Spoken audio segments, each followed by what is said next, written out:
Garut is one of the largest districts in West Java with an area of 3,065 square kilometers.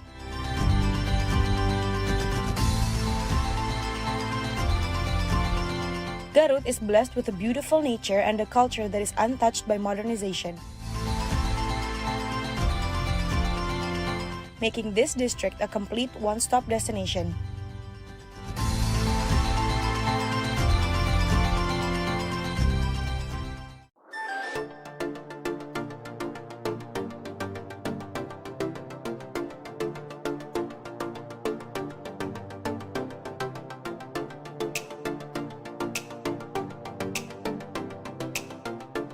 Garut not only steals the hearts of its visitors with its amazing views, but also satisfies the stomach of you foodies with authentic Sundanese food. Welcome to Taste and Culture. I'm Jovita Karen, and I dare you to come.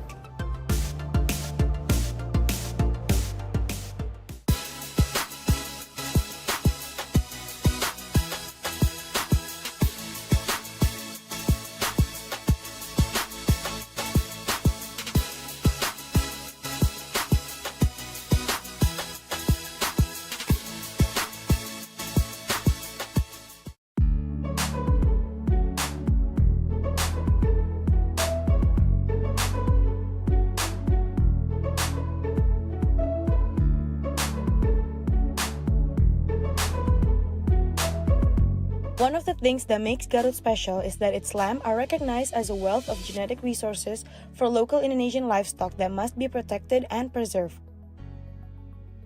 The existence of Garut lamb in West Java has been rooted and lasted for generations. For the people of West Java, it is considered a very prestigious livestock commodity.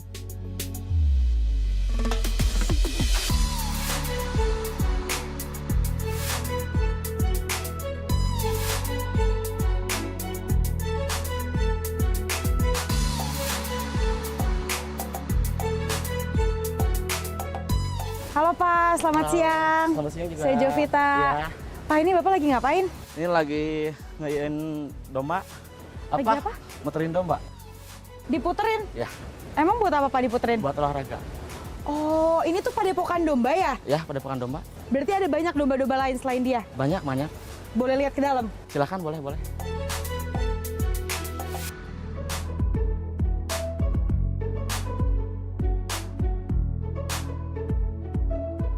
Oh, banyak ya dombanya Pak? Banyak. Ada 4, yang sana juga ada. Yang lagi tidur juga ada.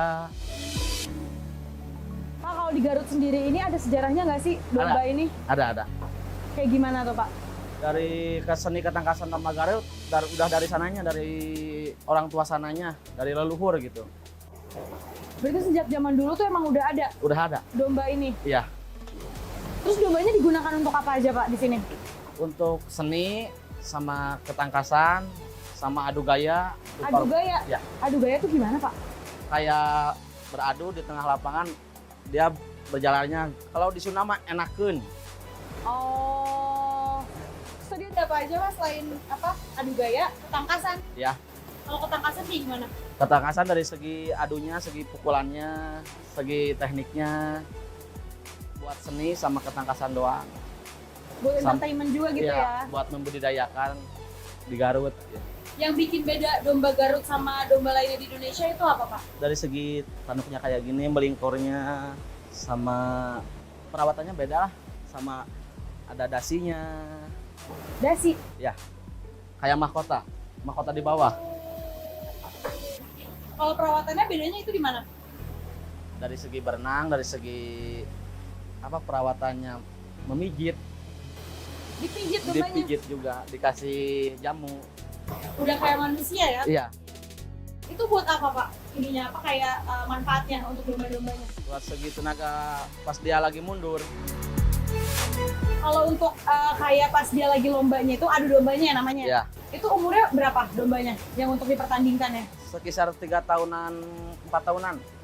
Yang kayak gini udah 3 tahun. Ini 3 tahun Ya, nih? 3 tahun. Kalau yang itu? Ada 4 tahun itu. Berarti ini udah pernah lomba sebelumnya? Udah pernah lomba. Jago nggak dia? Jago. Keren. Tanduknya tapi emang unik banget sih ya. Iya. Nah terus bedanya tadi antara domba yang buat diadu sama ketampanan tuh di mana sih Pak? Yang ketampanan ada di sana. Oh ada, bisa dilihatin nggak? Bisa, bisa. Oke. Yang mana tuh? Yang ini. Oh itu? Ya, yang ini yang tampan. Ini dari segi semuanya, ini yang paling tampan. Oh, tampannya dari mana sih Pak? Saya agak bingung. Dari segi pulasnya, dari segi kebersihannya, dari segi tanduknya. Mau coba dilepas? Boleh. Boleh? Nggak galak kan? Enggak. Okay, so there's a lot of lambs out here, and he's about to take out the most beautiful one. Okay, and the others are like banging their heads into like the wood, and I'm gonna ask him about it because I'm a bit freaked out right now, to be honest. Pak, aku juga punya pertanyaan nih Pak. Ya. Itu kenapa dia ngeketok-ketokin kepala gitu sih Pak? Karena gatal. Okay, I'm afraid they're gonna like break out at some point. Ya, ini yang tampan. Ini yang tampan. Ya. Coba mau dipegang nggak apa-apa? Dipegang nggak apa-apa? Nggak apa-apa. Apanya nih pegang? Ini. Iya. Ya. Baik dia. Udah tampan dia baik. Oh gitu, tampan dan baik. Tapi bulunya bersih banget ya? Ya, karena suka dimandiin. Dimandiinnya berapa kali tuh Pak? Seminggu 3 kali. Ini namanya siapa? Ini Arjuna. Arjuna. Oh, karena tampan. Pak, ini kriterianya kalau buat kontes tuh seperti apa untuk bisa masuk ke tahap kontes? Harus bersih, harus sehat, harus kuat. Bersih, sehat, dan kuat. Abis ini dombanya mau diapain? Mau didandanin pakai kang kalung. Didandanin? Ya. I've never seen a sheep getting a makeover before. So let's see.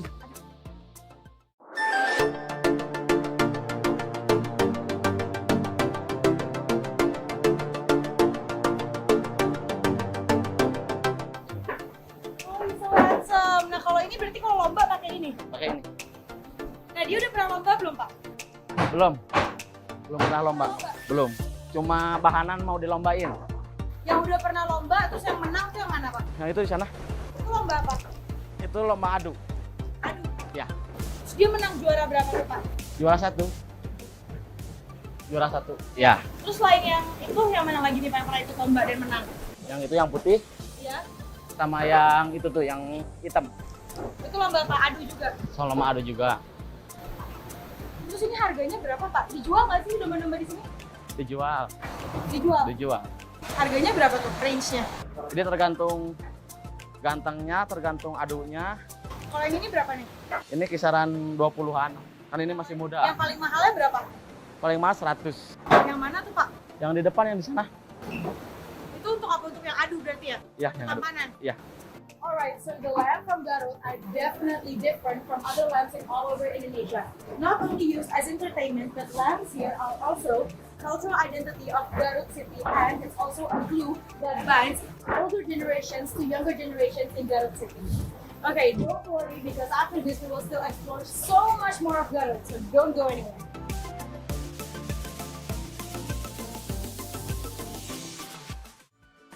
I'm about to make a handmade bracelet from genuine leather, and Mas Lutfi is going to teach me how to do it.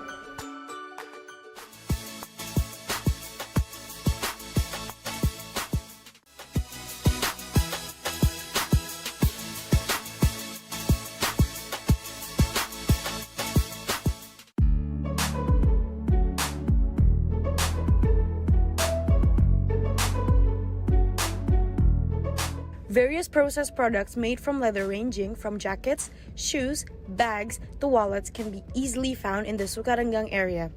Starting in the 70s, the Sukaranggang area was only inhabited by a few leather craftsmen. Because of the good quality of the leather, the craftsmen increased and Sukaranggang area became an industrial center which became the center of shopping tourism in Garut.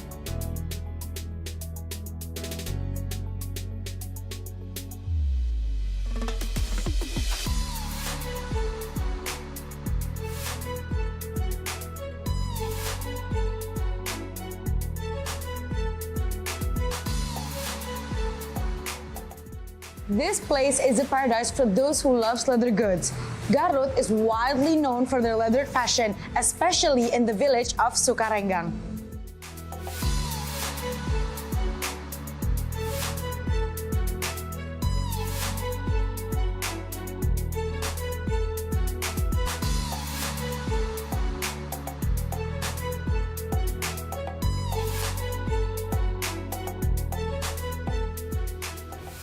Halo, selamat datang Kak Jo di Halo. Astiga. Mas Lutfi ya? Iya, Mas Saya Lutfi. Jovita. Iya.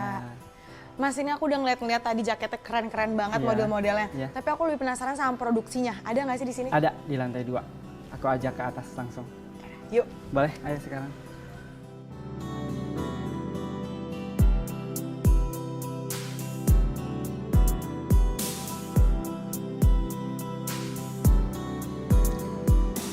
Oh wow. Wah, ini ruangan apa, Mas? Ini Astiga Studio, Kak. Jadi tempat buat kita menerangkan ke konsumen tentang proses penyamakan kulit sampai bahan jadi langsung gitu. Jadi ini experience baru yang kita tawarkan kepada para pengunjung kayak gitu. Oh, berarti bisa bikin kulitnya gitu atau pernak-pernik Bisa gitu? bikin pernak-pernik, terus ngelihat produksi secara langsung juga bisa. Nanti kita ajak kakak ke tempat produksi kita juga. Oh gitu? Iya. Oke, terus kalau di sini ngapain aja tuh selain itu? Di sini kita bisa bikin kayak workshop kecil-kecilan kayak gitu juga, terus ngasih edukasi tentang proses kulit yang memang itu awam biasanya para pengunjung tahu, kita kasih tahu semuanya biar mereka lebih mengenal kulit lebih detail. Berarti bisa ada videonya ini? Boleh, ada. Nanti kita liatin videonya. Oke. Aku mau dong itu experience-nya, aku mau ngerasain. Boleh. Nanti kita lihat videonya ya, Kak. Oh, langsung lihat videonya? Iya, boleh.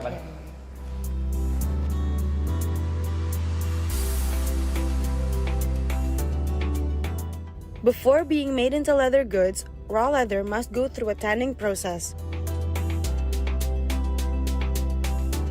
The skin that has gone through the tanning process will not rot quickly and stiffen. I'm about to make a handmade bracelet from genuine leather and Mas Lutfi is going to teach me how to do it. Jadi pertama-tama ini aku harus gimana, Mas? Kita bikin tali panjang, lebarnya 1 cm.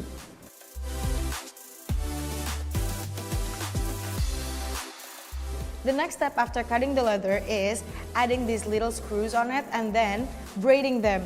And this one is obviously a little bit more neater than the ones that I cut, so let's try to do it on this one.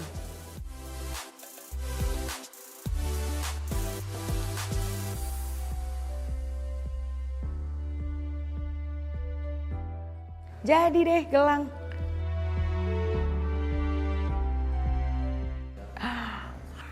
Look, I made my own bracelet. Yay.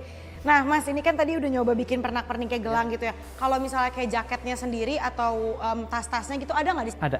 Ayo, sekarang aku ajak ke belakang buat ke tempat produksi.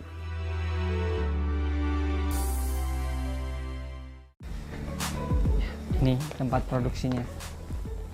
Berarti di sini ngejahit semua-muanya ya? Dari proses pola dulu di sebelah kanan, lalu dikasihin ke tukang jahitnya. Nah, kalau polanya sendiri itu dapat dari mana, Mas? Atau emang ide sendiri gitu? Kalau untuk pola sendiri itu kita punya tim sendiri gitu untuk ngeresearch dan ngedevelop semua desainnya kayak gitu. Nah, kalau di sini tuh kulitnya makanya kulit apa aja, Mas? Kulit domba sama kulit sapi. Nah, peruntukannya kalau kulit domba kita pakai di produk jaket. Kalau untuk kulit sapi biasanya untuk produk tas, dompet, sepatu. Ada perbedaannya nggak antara kedua kulit itu dan kenapa domba dipakainya untuk jaket dan gitu-gitu? Karena kalau kita jaketnya itu kan buat jaket fashion, jadi pakainya kulit domba karena domba itu keunggulannya dia lebih soft, lembut, terus lentur. Jadi buat berbagai macam desain masih masuk. Tapi kalau kulit sapi dibuat jaket bisa juga, cuma buat untuk anak-anak motor gitu yang memang sering touring, itu bagusnya pakai kulit sapi karena dia lebih tahan angin. Tapi untuk kesehari-hari bagusnya pakai kulit domba karena ringan juga kan. Kalau kulit sapi agak berat. Itu kan berarti kalau kulit domba pasti lebih lebih sedikit kan Iya. diameternya daripada kulit sapi. Iya. Itu untuk satu jaket menggunakan berapa? Berapa sheet ya berarti itu ya? Untuk model standar dan normalnya 4 lembar. Tapi kalau misalkan modelnya agak panjang atau apa bisa 6 sampai 7 lembar. 6 sampai 7 lembar kulit untuk domba. satu jaketnya. Kalau kulit sapi itu berarti Kalau lebih dikit kulit ya? sapi ya lebih dikit. Biasanya satu lembar bisa masuk buat satu jaket. Kurang lebih ya. Terus mendapatkan kulitnya itu Mas Lutfi dapatnya dari mana nih? Kita dapat kulit ini dari Jawa Barat. kayak gitu. Tapi tetap diolahnya di Garut gitu. Kan ini udah kayak banyak banget nih produksinya Mas Lutfi. Ya. Itu udah penjualannya sampai mana aja tuh? Kalau untuk penjualan kita di Indonesia udah hampir ke seluruh pelosok udah nyampe gitu. Malah sekarang kita lagi menggenjot produksi kita buat bisa sampai keluar juga gitu. Yang Biasanya paling- suka ada permintaan dari luar juga kayak Malaysia, Singapura suka ada. Oh ada juga ya? Iya. Wow. Nah terus yang paling populer tuh apa desainnya? Dan kayak misalnya jaket atau tas atau sepatu gitu dari As3 Kalau ini? As3 ini kan memang yang kita unggulkan itu si jaketnya. Jadi jaketnya dari modelnya lebih variatif, terus dari pilihan warnanya juga beragam. Nanti kita lihat juga pilihan warna yang beragam. Oh ada? Ada di bawah. Sekalian lihat ke bawah kali Boleh, ya? boleh. Ayo kita lanjut.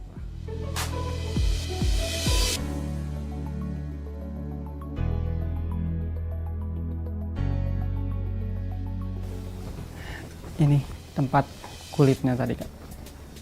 Ini yang belum dipola, belum diapa-apain Belum ya? dipola, belum diapa-apain. Berarti dari sebelum proses ini tuh proses apa Mas? Proses yang penyamakan tadi yang saya terangin di As3 Studio itu, nanti kulitnya yang setelah beres proses penyamakan masuk ke sini. Nanti disimpan di sini sesuai warnanya. Warnanya variatif ya, banyak Variatif, banget, ya. ada lucu-lucu. Heeh. Mas kalau membedakan kulit asli sama kulit palsu tuh ada nggak sih caranya? Ada 3 tahapan untuk cara membedakan kulit asli sama kulit palsu. Yang pertama dari baunya. Kalau kulit asli masih ada kerasa bau hewannya. Nah, ini kulit asli. Ini asli. Masih ada bau hewannya. Oh ini masih agak kayak bau kulit banget gitu ya? Ya, yang bukan kulitnya. Kalau dari bau, baunya ya. Plastik? Ya. Oh. Nah, itu dari baunya. Oke. Yang kedua dari tekstur. Nah, kalau tekstur kulit asli, dia teksturnya kayak sidik jari kita, nggak beraturan. Entah itu ada kulit punggung nih kayak gini. Nah. Oke. Kayak ada pori-porinya ya? Nah, pori-porinya tuh nggak beraturan. Kalau yang bukan kulit, pori-porinya pasti beraturan. Oh iya iya Ya. iya iya iya. Terus I bawahnya see. juga begini. Sedangkan kalau yang ini kan bawahnya. Ya, berbulu. Terus Yang ketiga, yang paling ekstrim biasanya kita bakar. dibakar. Ya, buat ngeliatin asli atau enggaknya. Karena kalau kulit asli dia tahan kan. Kalau ini kan pakai ada plastiknya kan, pasti kalau sebentar dibakar pasti kebakar. Oh. agak Oke oke ngelepet. oke. Langsung bolong ya? Ya, Terus kayak agak meleleh gitu. iya meleleh karena kan ada plastiknya. Nah kalau kulit asli aman. That's Kayak so gitu. cool. You can really tell the difference between faux leather and real leather by like the weight of it and just like the feeling of it, the quality of it. It's very different. So nice. So the quality of the products used here by the artisans in Sukaragang village is top quality and it can be compared to those of abroad. The Sukaragang village uses real, genuine, good quality leather.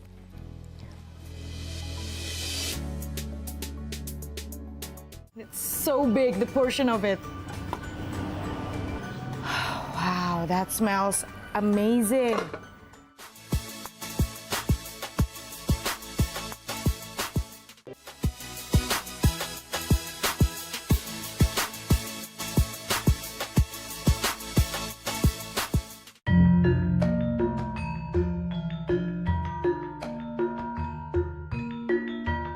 In addition to presenting strong traditions and stunning landscapes, Garut also has a culinary taste that can be competed with the global market called Nasi Liwet Domba Garut. Nasi Liwet Domba Garut was born with a Middle Eastern taste, and according to the history of this culinary age, it is already 18 years old. After this long journey, the Ministry of Education and Culture has recognized this culinary as a delicacy and has encouraged the Nasi Liwet Domba Garut to be known by all Indonesians and even overseas.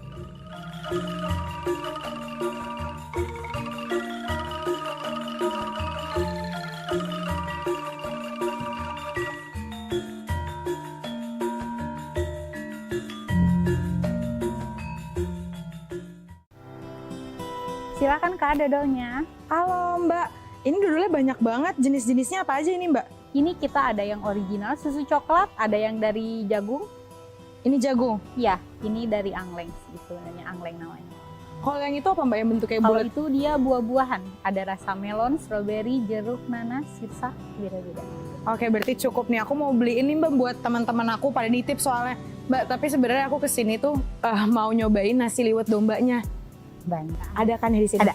Mari saya antar. Oke, boleh.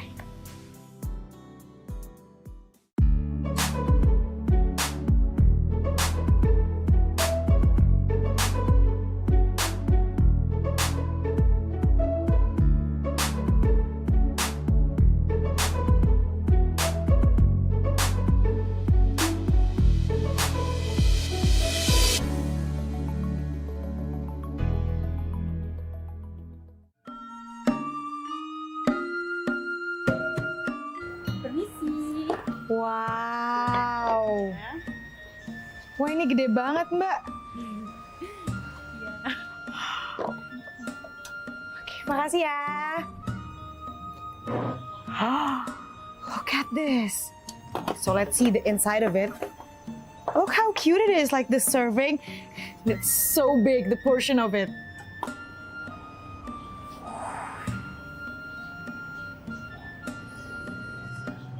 Wow, that smells amazing.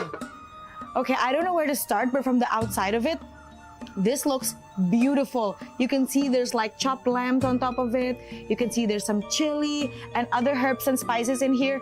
And the rice looks sort of yellowy, greenish sort of color, which is unusual because nasi liwet is usually just white or sometimes a bit yellow, but this is green and it's like rich colored green. We also have another portion of lamb. Okay, that's a lot of portion of lamb. And we have some chili, some fried tofu. We have some tomatoes, cucumber, and tempe mendoan, which is fried tempe. Looks so good, I cannot wait to try it. Let's dig in. Okay, I'm gonna scoop up some rice. Look at the beautiful color. But it's still steaming hot. I think this whole portion is for like 4 or 5 people because I don't know how someone's gonna finish an entire like portion of this alone. It's so many food. Okay. Now I'm gonna get some tofu. It looks so bouncy and juicy. Okay. Of course, I'm gonna get the lamb. Okay, this chili looks very, very spicy. It adds like a hint of color to it.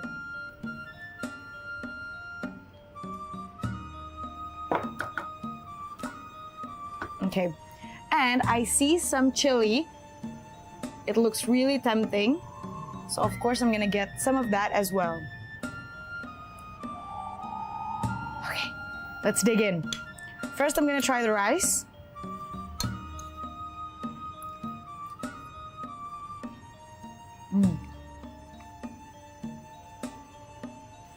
The rice has so much flavor in it and the texture is just perfect. It's perfectly cooked.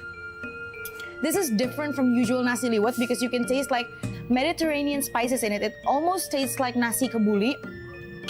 It's really good.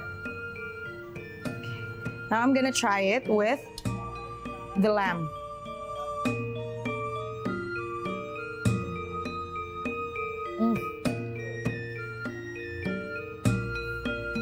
Wow. The lamb melts in your mouth perfectly. When you bite into it, it just falls apart. You can chew it so easily and it tastes amazing. It's so delicious.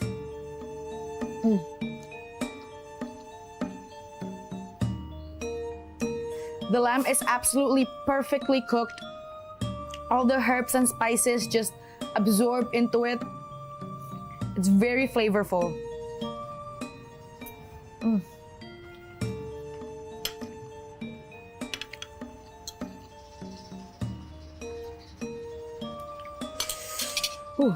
To accompany my meal, I have some orange juice. So refreshing. Okay, I'm really excited to try this chili because it looks really spicy. Smells really spicy. Gonna have it with some rice and some lamb.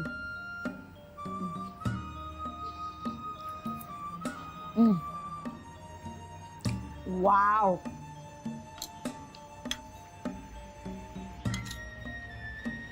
Okay.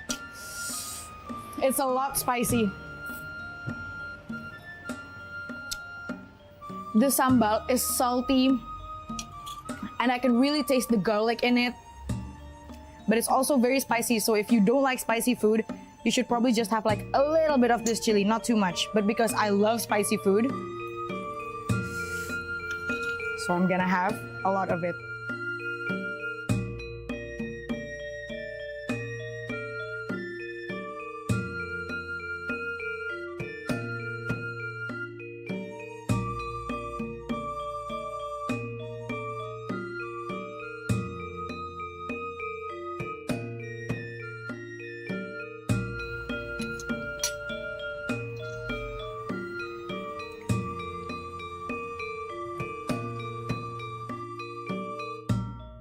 The meat just falls out of the bone. It's so easy. I wonder how long they took to cook this.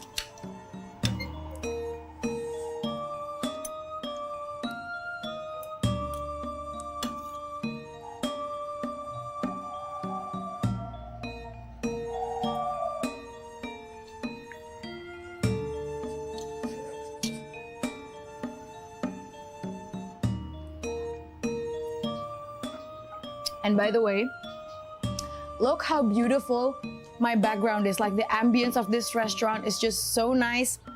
And like the cold weather with eating this nasi liwet and of course the fresh orange juice, it's just perfect. I really feel like I'm in the heart of Garut now.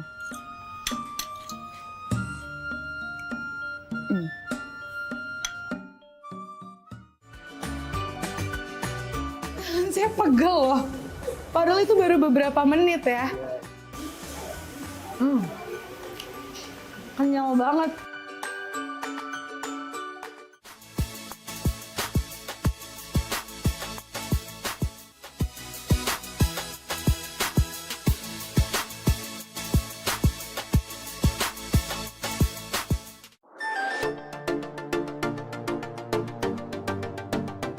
Dodol Garut was first produced with a small home production scale in the 1800s. In the Dutch colonial era, Dodol Garut was widely known among the Dutch men and women.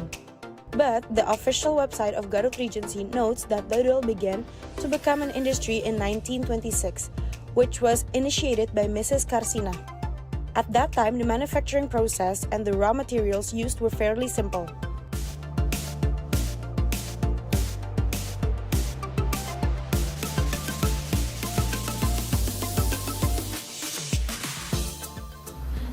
Dodol is one of Garut's typical delicacy. It is sweet and has an elastic texture. And now I'm at a place where they sell authentic Dodol Garut. Siang Mbak, silahkan. Siang, halo Pak, saya Jovita. Oh iya, saya Pak Amal. Pak Amal. Pak, aku penasaran nih sejarah dodol tuh di Garut tuh kayak gimana sih? Kalau dodol itu sebetulnya ada sejak zaman dulu gitu ya. Cuman pas terkenalnya mungkin tahun sudah merdeka lah kesininya gitu ya. Kemudian masing-masing rumah mungkin bisa membuat dodol dan dijual gitu. Sehingga dodol Garut lebih terkenal. Terus dodol Garut itu kenapa sih Pak jadi ciri khas di Garut ini sendiri? Yang pertama suhu dan cuaca sangat mendukung. Kemudian bahan bakunya banyak sekali, terutama tepung ketan. Kemudian kelapa dan gula merahnya juga banyak gitu, sehingga dari segi bahan baku banyak sehingga memudahkan orang untuk membuat dodol gitu. Terus kalau tadi kan Bapak bilang cuacanya mendukung, emang dodol tuh harus dibuat dalam cuaca yang seperti apa Pak? Itu sebaiknya karena kita memerlukan udara dingin dalam proses pendinginan, jadi cuaca itu sangat mendukung sekali ya. Kalau Garut kan dingin itu. Iya. Ya, jadi gini, prosesnya kan kita hari ini masak, harus memerlukan pendinginan 1 malam.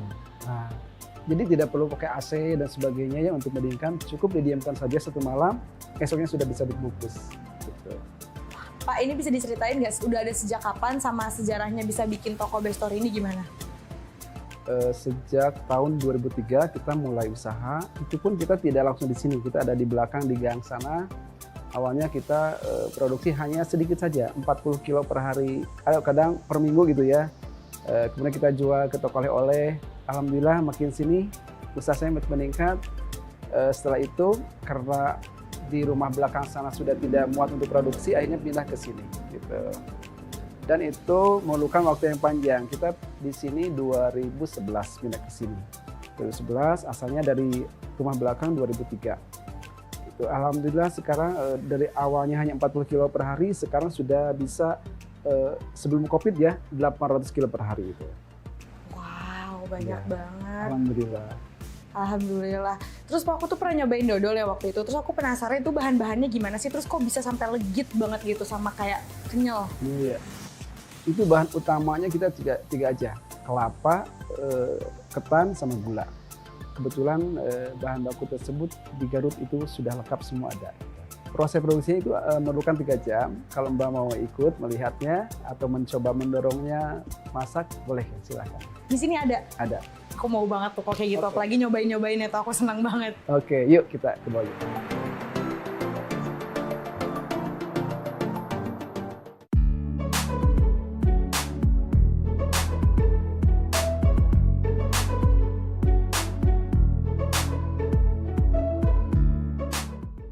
Wow, wanginya enak banget ya Pak di sini. Ya, betul, tentu lah. Ini tuh ada kayak bau kelapa sama menteganya gitu. Emang bahannya apa aja sih Pak? Tentu, ini pakai santan kelapa segar. Santan kelapa segar, kemudian ada juga butter, margarin, dan sebagainya, jadi wangi gitu. Pantesan wanginya enak banget. Selain itu, proses pembuatannya tuh kayak gimana Pak kalau dodol ini? Jadi dari awal itu pertama santan kelapa dididihkan, kemudian masuk adonan. Adonan itu terdiri dari tepung ketan, santan, kemudian diadon pakai telur juga, terus pakai agar-agar, lalu masukkan ke dalam wajan gitu. Terus rasa-rasanya gitu ada apa aja? Oh banyak. Di sini ada basicnya dari ketan hitam, kemudian ketan putih, kemudian rasanya ada rasa kacang tanah, durian, kemudian rasa keju juga ada, kemudian ada rasa coklat gitu. Oh, variatif ya. Betul, sangat banyak sekali. Terus Pak, ini kalau lagi ngaduk-ngaduk gini tuh biasanya makan waktu berapa lama? Harus diaduk ya? 3 jam. 3 jam non-stop ngaduk? Yes, 3 jam. Betul. Wow, nggak pegal itu ya Pak? Enggak lah, udah terbiasa kok. Kalau misalnya kurang dari 3 jam itu kenapa? Mungkin itu dari kualitasnya akan berubah gitu ya. Teksturnya juga akan beda gitu. Kalau kurang dari 3 jam itu. Ya minimal 3 jam deh gitu. Itu disesuaikan dengan pengapian. Pengapian? Iya. Kalau apinya itu emang harus kecil atau besar pakai gini? Apinya tergantung ya. Kalau misalkan ada pendidihan santan itu harus besar. Kalau pembuburan harus kecil. Kalau penggulaan agak sedang gitu. Jadi ada tahapan pengapian juga. Kalau ini lagi tahapan yang mana Pak? Ini tahapan pematangan ini, hampir matang. Hampir matang. Iya, jadi apinya sedang. Nah, aku boleh nyoba ngaduk nggak sih Pak? Kuat nggak? Aku penasaran. Silakan. Nah, makanya aku penasaran nih aku kuat nggak ngaduk ya? Silakan. Mas, aku nyoba ngaduk ya. Tinggal dorong aja, Mbak. Gimana? Dorong aja. Dorong aja. Nggak usah dikocek-kocek, dorong aja. Nah, tarik lagi. Oke. Yes. Agak berat ya. Wah, I'm getting a real workout here. Berat ya Pak? Apa emang karena aku nggak biasa? Dorong aja, Bang, nggak usah dikocek-kocek. Oh, gini aja? Gitu aja, iya. Dia kalau didiemin gitu emang nanti gosong atau? Jadi nempel. Terus itu aku lihat di belakang Pak, pakai kayu bakar. Apinya emang pakai kayu bakar? Betul, kita masih pakai kayu bakar. Jadi kayu bakar itu hasil masakannya itu wangi lah, tidak berbahaya. Takut kalau gas kan ada kebocoran dan sebagainya. Oh iya benar. Gitu. Mas, saya nggak kuat Mas, saya serahkan lagi ya. Wah, Bagaimana? tangan saya pegel loh. Padahal itu baru beberapa menit ya. Iya. Wow, that was actually pretty hard. It's so heavy and I feel like I've just done a workout. Like I'm out of breath right now. I just tried it for 2 minutes and I'm already out of breath. Oke, terus habis proses pengadukan ini diapain? Habis proses aduk, kemudian matang, dia diangkat ke nampan, lalu didinginkan, lalu dipotong-potong. Yuk, kita ke pemotongan.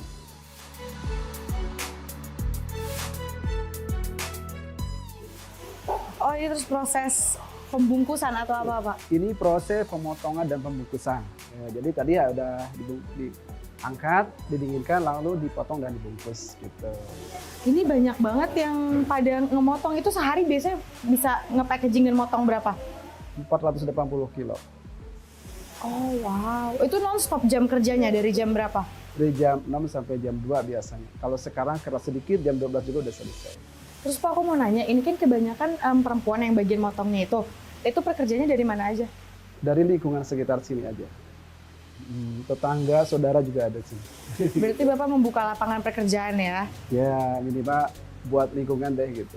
Pak, ini aku udah ngiler banget ngeliat dodola di belakang. Boleh aku cobain gak sih satu? Mau cicip boleh, mau bungkus dulu boleh dulu. Oke, cicip dulu kali ya? Oke, boleh. Yang ini boleh. nih? Silakan. Aku ambil ya Pak.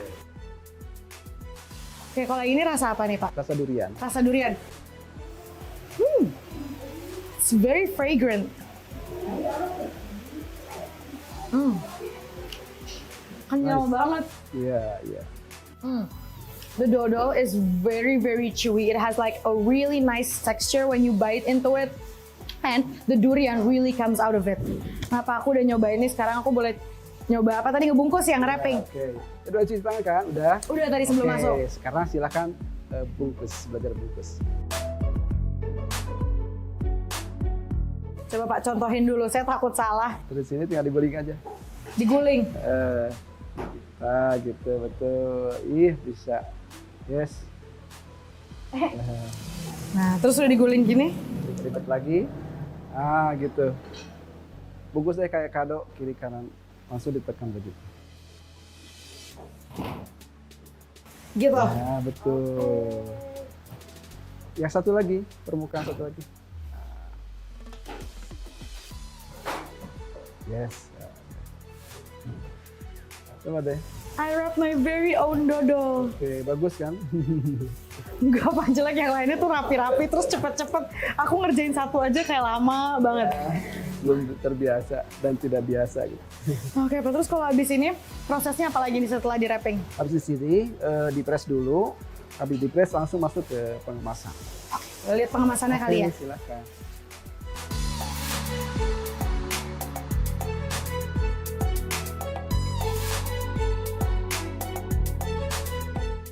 Ini yang udah di packaging ini kayak gini ya Pak? Iya betul. Wow, banyak banget ya. Terus ini distribusikannya tuh kemana aja? Kita 48% hasil produksi kita ke Garut.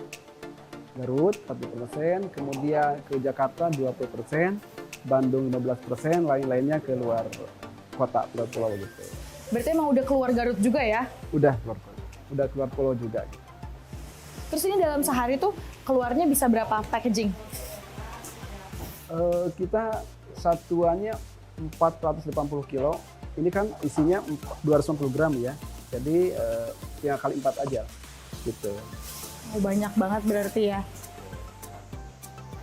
Okay, nowadays you can find dodol Garut in many big cities in all over Indonesia, but you must try dodol Garut from its original place, which is here in Garut City. After this, I will try something very tasty from Garut, so stay with me. Soto Haji Ahri has had a place in the hearts of Garut culinary connoisseurs.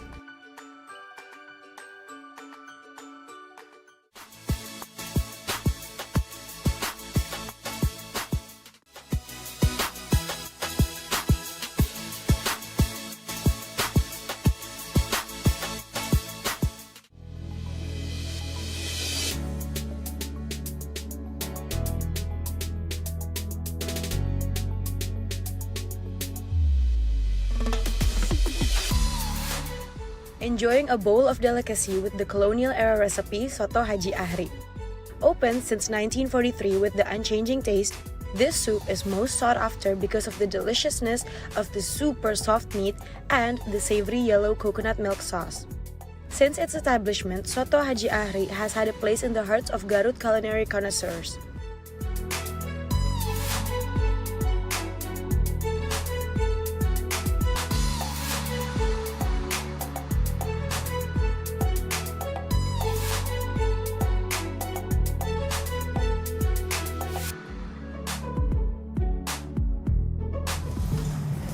Halo Pak. Halo Mbak, ya. Pak, saya pengen pesan sotonya nih satu, kayaknya enak banget wanginya. Boleh. Ada jenis soto apa aja Pak? Ini ada daging sapi sama daging ayam. Daging sapi sama ayam. Yang paling sering dipesan di sini tuh ayam atau sapinya Pak? Kalau kita itu khasnya itu sapi. Nah, cuman kan sekarang ada yang suka sapi, nggak suka sapi kan?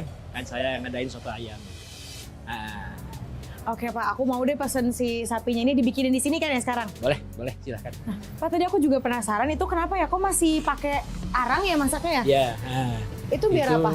Kalau kata orang tua dulu itu kan aroma arang itu wangi kan. Nah, jadi bawa nikmat ke makan kita biasanya. Oh. Nah, gitu. Oke Pak, aku mau deh si daging sapinya. Boleh. Nah. Terus Pak, itu kelihatannya kayaknya lembut banget, dagingnya ada rahasianya nggak sih? Kalau ini sih lembutnya itu kita paling rebusnya agak lama. Kan kalau di rumah kita pasangnya pakai kayu bakar. Jadi nggak pakai kompor gas biasa nggak. Kita pakai, kalau istilah Sunda itu hawu, pakai hawu gitu. Hawu. Itu apa tuh Pak? Hawu itu apa ya? Kayak tungku dari semen gitu. Bahan bakarnya pakai kayu bakar. Jadi masaknya kalau pakai itu cepet.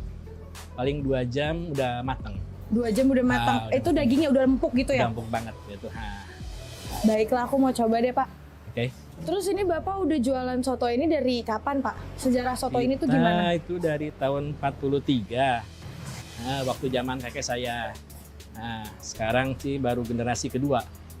Karena ayah saya masih ada kan. Jadi masih kedua. Berarti ini turun-temurun ya dari kakek? Ya, turun-temurun. Terus resepnya itu yang bikin kakeknya Bapak? Ya, betul. Kakek saya yang bikin. Sekarang turunin ke anaknya, terus turun juga ke saya gitu. Berarti emang usaha dari generasi lama juga ya? Ya, betul. Ya udah Pak, aku udah nggak sabar banget mau makan. Boleh. Wanginya enak banget. Can you like see my face? Cuman sayangnya udah mau habis. I'm getting so hungry by smelling it. Kenapa pakai kacang Pak? Ini kalau ciri khasnya kan pakai seledri, bawang daun, bawang goreng sama kacang. Tapi itu gimana selera juga sih. Kalau misalnya yang makan sukanya pakai ya kita pakai, kalau enggak ya nggak apa-apa. Oh, tapi emang ciri khasnya di sini pakai kacang gitu ya? Betul. Boleh Pak pakai kacang? Oke ya.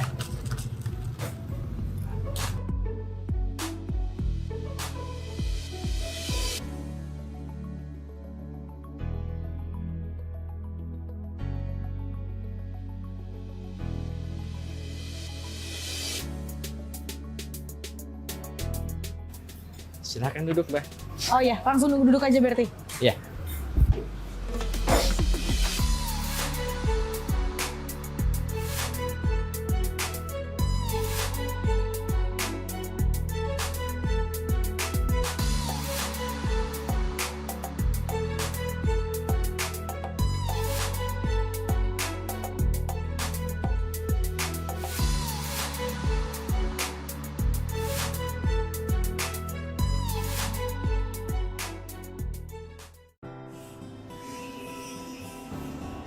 Oh, nasinya ya? Terima kasih, Bapak. So here it is. I have soto, which is very famous here in Garut. And the appearance of this soto is very beautiful. It has a yellowish golden broth. It looks so thick. And it has a lot of meat in it. It has meat and it also has soybeans and some celery. The celery, the green from the celery adds like a hint of color to it. Wow, and of course we have some rice over here. And of course in Indonesia, when you have soto, you have to add some lime in it and of course some chili. But first I'm gonna taste the broth without any of them and see how I like it. Oh, it's very savory and salty. It sort of tastes a little bit like gravy because like the broth is a bit thick, It's thicker than the usual soto, but it's very good. Now I'm gonna try the meat.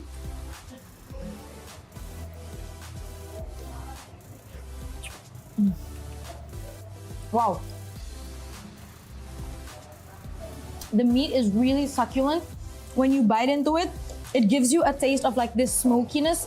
I think it's coming from the wood fire that he created because it has like a smokiness to it. It's a bit sweet. Can you see how the meat just falls apart?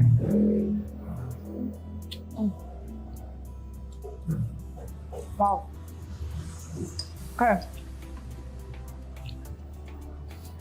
Now I'm gonna add the lime. And another thing that's unique in this soto place is the chili because they use dried chili. See? This is dried pepper and other herbs in it, so it's not the usual like wet sambal. I'm gonna sprinkle on some chili in there. Wait. Okay, from the smell of it, the chili powder has some lemongrass in it, and I'm really excited to try it when you add it into the broth.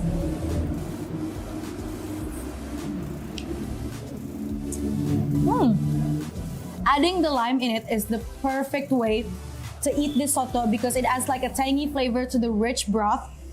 And the combination between the succulent meat and of course the soybeans and the spring onions, it's so good and it's so rich in taste. This soup is pure deliciousness.